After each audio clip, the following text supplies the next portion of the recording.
I got this really great question from a friend of mine that I wanted to address because I have spoken about sex magic a lot on this channel, obviously. And I've also mentioned that I am a sex addict. And my friend on one of my posts asked, like, how do I reconcile those two things and how do I navigate those? And I wanted to kind of share what that journey's been like so far. It's definitely not over, but there's some really key pieces of my journey that have to do with examining addiction and addictive patterns in the context of sex. And that informs my practice a lot. And I think that that context might be useful for some people because it is so easy.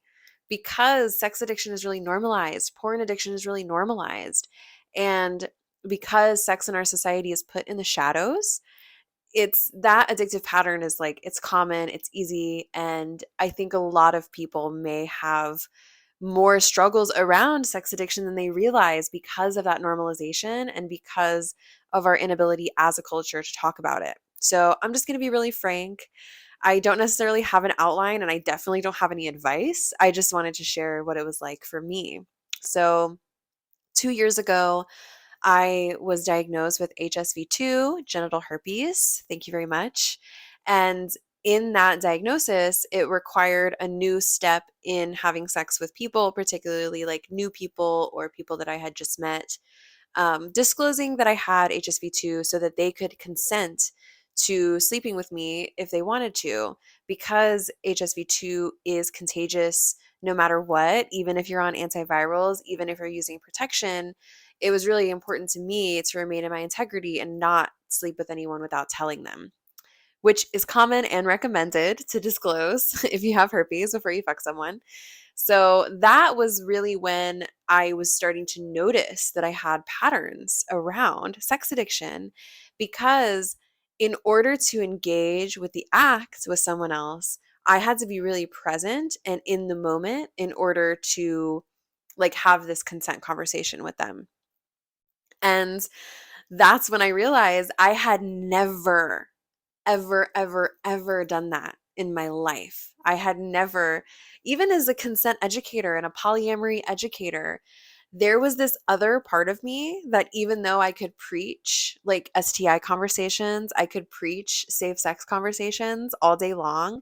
And I knew intellectually how to like engage with that and what was right and what was in integrity because I had these patterns, these addictive patterns that were born of trauma in my actual sex life, none of that was happening. I was completely disassociated. I was not present for the act of sex or any conversations beforehand. And I was really attracted to like toxic situations with toxic people. I talked about this on my TikTok when I was talking about polyamory. I was really drawn to toxicity because it felt really comfortable and safe for me. And there's so much of that that is still there. Like like when I say that this journey is not over, there's still so much that I'm working through.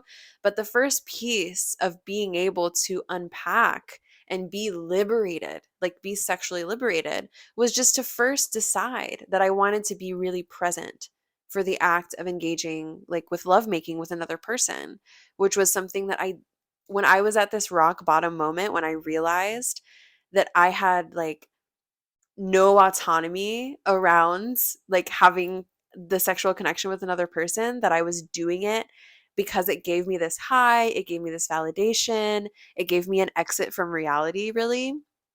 I was really hijacking the objectification of myself in another person. And because they were able to objectify me and I was playing into their objectification of me, I became like more than human. Like there was this whole like thing that was happening for me psychologically that was totally in the shadows, right? When I talk about shadow work, like that's one of them.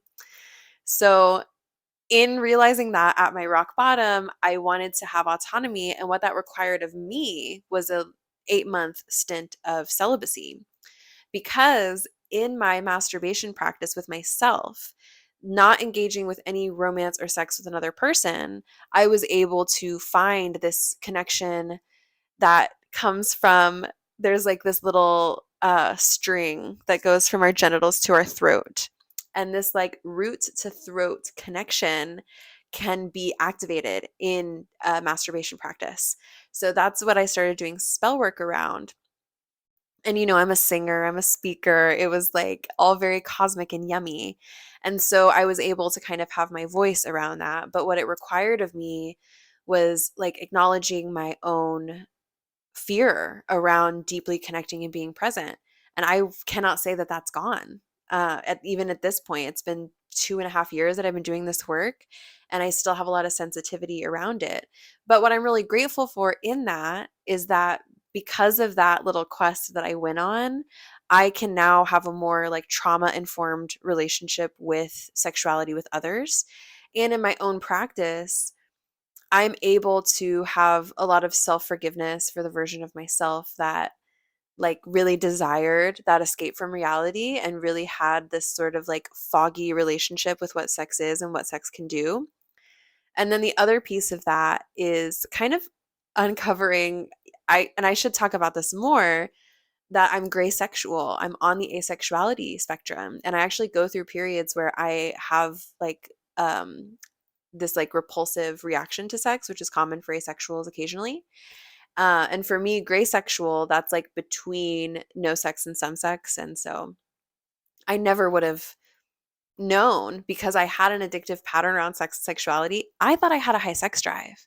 I actually have a super low sex drive, and all of my libidinal energy comes through in my creativity. So that's why sex magic works really well for me. And I never want to prescribe anyone a practice that doesn't work for them. I know for some people, they really just cannot get centered around masturbation because it has all this other stuff with it. They can't even get turned on without pornography. Like, there's just so much to work through. And while I think it's possible, I don't always think it's right for someone who's still, trying to work through some of that stuff. And I do think it takes like a lifetime pivot point, like a trigger point, maybe a transit, in order to unpack some of the addictive patterns that keep us distant from our sexually sovereign selves. So,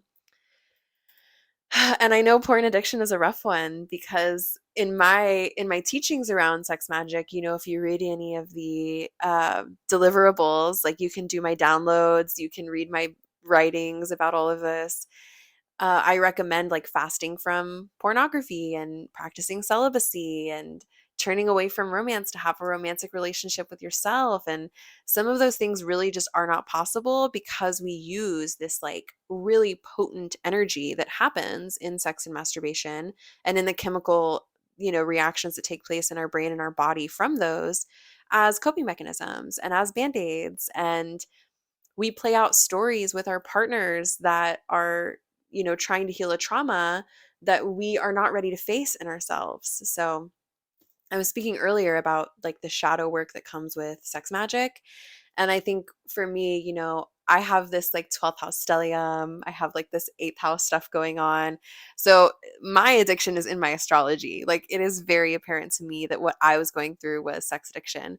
And I think that for a lot of like people, I won't say just girls because I know it happens to anyone, like as soon as, even before puberty hit, but as soon as puberty hit for me, it became a game of like objectifying and trying to parse out like what sex would look like for me.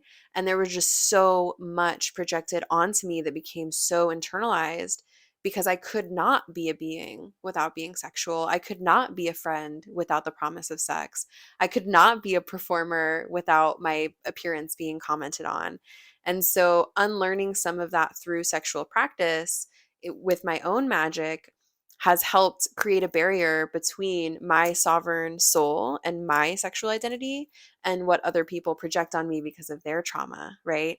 They are playing into addiction as well. We are so separated from what it means to be fully embodied and in our pleasure. And that separation causes this pain, and that pain comes out in projections and abuse and perpetuating the trauma machine that keeps us weak and keeps us from embodying pleasure and then taking care of one another. So I'm definitely open to more questions about that. The the herpes, the addiction, the shadow work around all of that. I think that it's a really potent place to find paths to healing because I know I'm not the only one. I talk to victims every day.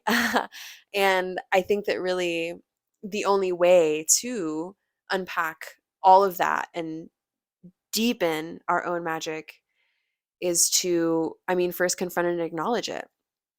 I mean, the day that I admitted it, like it was an addiction, was the day that everything changed for me. So there's probably a version of that for you.